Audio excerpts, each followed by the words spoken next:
Entry দিবেন। এই প্রশ্নটা ছিল। এখন দেখি এই ফর্মটা। এই ফর্মে ঢুকতে গেলে আগে যেটা হবে আপনাকে সফটওয়্যার ঢুকতে হবে। ইউজার আইডি পাসওয়ার্ড দিয়ে আপনি সফটওয়্যার ঢুকলেন। না না, এটা হচ্ছে প্রতিটা প্রকল্পের জন্য দুইটা ইউজার আইডি পাসওয়ার্ড আমরা প্রোভাইড করি। আগে প্রকল্প আপনাকে পাস করতে হবে। প্রকল্প পাস করলে আমাদের কাছ থেকে আপনি পেয়ে যাবেন। ঠিক আছে, এটা কিভাবে ইউজার আইডি পাসওয়ার্ড দেওয়া হয় এখানে ফর্মেটও আছে।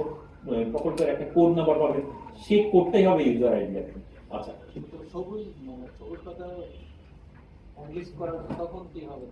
সবুজ পাতা এনলিস্ট করার জন্য না, সবুজ পাতায় এ পর্যন্ত আপনি এখানে ঢুকতে পারবেন। আপনাকে এটা দেখতে গেলে সংস্থার যে ইউজার আইডি পাসওয়ার্ড সেখানে আমরা দেখছি না 5টা স্তর, প্রতিটা স্তরে ইউজার আইডি আছে দুটো করে। প্রতিটা স্তর কি, প্রথমে হচ্ছে প্রকল্প, এরপরে সংস্থা, তারপর দেখছি মন্ত্রণালয়। একটু আগে দেখেছেন আপনাদেরকে এটা প্রতিটা স্তরে এখানে দুজন করে ইউজার আছে, দুটা করে ইউজার আইডি পাসওয়ার্ড দেওয়া আছে, প্রোভাইডেড অলরেডি। আচ্ছা, তাহলে আমরা এখন দেখছি এখানে সবুজ পাতার জন্য আমরা এখন ইউজার আইডি পাসওয়ার্ড দিয়ে ঢুকবো। ঢুকলে এরকম একটা ইন্টারফেস পাবো। এখানে কি আছে, কদিন আগে যখন আরডিপি বানাতে গেছি তখন প্রক্রিয়াধীন আরডিপি, তারপরে চলমান এডিপি। আরডিপি আমরা আরডিপি বানাতে যাচ্ছি। আরডিপি দুইটা অংশ, একটা সবুজ পাতা বানানো আর একটা ডিমান্ড দেওয়া এবং ডিসক্রিপশন পাওয়া, তাই তো? এই দুইটা পার্ট, একটা সবুজ পাতা আর একটা বরাদ্দ। আচ্ছা, তাহলে এখানে বাম পাশে যে কয়েকটা পাতা দেওয়া আছে, চাহিদা এন্ট্রি, প্রকল্প ভিত্তিক বরাদ্দ, নতুন প্রস্তাব, তাই তো? এখন আমরা চাহিদা কোনটাতে যাব, কোন একটাতে আমরা ক্লিক করব। ক্লিক করলে সরি, এটা এখন ক্লিক করলাম হচ্ছে ইয়েতে নতুন প্রস্তাব, মানে সবুজ পাতা। সবুজ পাতা এন্ট্রি জন্য নতুন প্রস্তাবে ক্লিক করলাম। ক্লিক করলে এরকম একটা ফর্ম আসবে। এই ফর্মে বেসিক ইনফরমেশন গুলো দেখুন, প্রকল্পের আপনি হ্যাঁ সবুজ পাতা বানাতে হবে আইডিপিতে অথবা এডিপিতে, দুইটার একটার মধ্যেই সবুজ পাতাটা বানাতে হবে। কয়দিন পরে এই আগামী মাস থেকে দেখবেন এরকম প্রকৃতিন আইডিপির জায়গায় এখানে আসবে প্রকৃতিন এডিপি 25-26 জায়গা হয়ে যাবে 26-27 হয়ে যাবে। এটাই পাবেন কদিন পরে ঢুকলে ওটা পাবেন।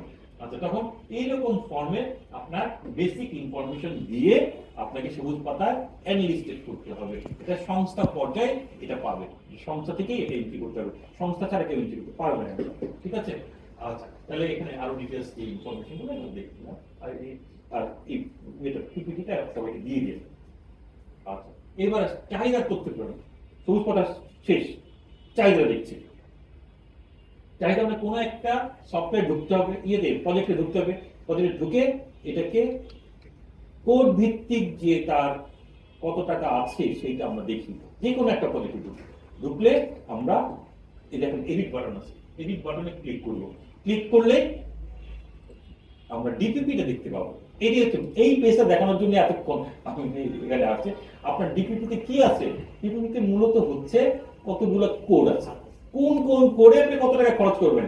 এই যে 500 কোটি টাকা ব্যয় করবেন 50টা প্রাইমারি তৈরি করতে, এটা কোড আছে না? জমি কেনার জন্য এত টাকা, তারপরে হচ্ছে বিল্ডিং তৈরি করার জন্য এত টাকা, তাই তো? এই যে কোডে দেওয়া আছে, যাতায়াত ভাতা, চাকরি বেতন, উপরের অংশটুকু হচ্ছে রাজস্ব, নিচের অংশটুকু হচ্ছে মূলধন, মোটর যান, কম্পিউটারের সঙ্গে আসবাবপত্র, কম্পিউটার মানে মোটর হচ্ছে মূলধনে যা থাকে বেসিক, মানে কয়েকটা জিনিস দিয়ে আছে আপনাদের ভেরি করতে পারে। এখানে আপনি তখন এটাকে আপনার ডিপিপিতে যা কি আছে এটা ফিক্স করা আছে। এবার আপনার প্রাপ্যতা কি আছে সেই অনুযায়ী আপনি চাহিদা দিবেন, করে করে চাহিদা দিবেন। এটাই হচ্ছে, এটা বুঝতে পারলে শেষ, বেশি বোঝার দরকার নাই। কারণ হচ্ছে যতক্ষণ পর্যন্ত কাজ না করবেন ততক্ষণ পর্যন্ত এটা আসলে বুঝাও লাভ নাই। এসেন্সটা আমার দরকার, ওই জিনিসটা হাতির মতো, পিঁপড়ার মতো না, তাই তো? আমার মূল উদ্দেশ্য কিন্তু এটা বোঝানো। আচ্ছা, গেলাম, ক্লিয়ার? আগাবো?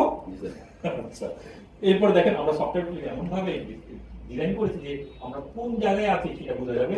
এখন এই প্রকল্পে বিভিন্ন তথ্য আমরা দিচ্ছি, কোন এলাকায় কত চাহিদা, এটা সফটওয়্যার আপনাকে নিয়ে যাবে যে কোন জায়গায় আপনি আছেন, কটা স্টেপ বাকি আছে।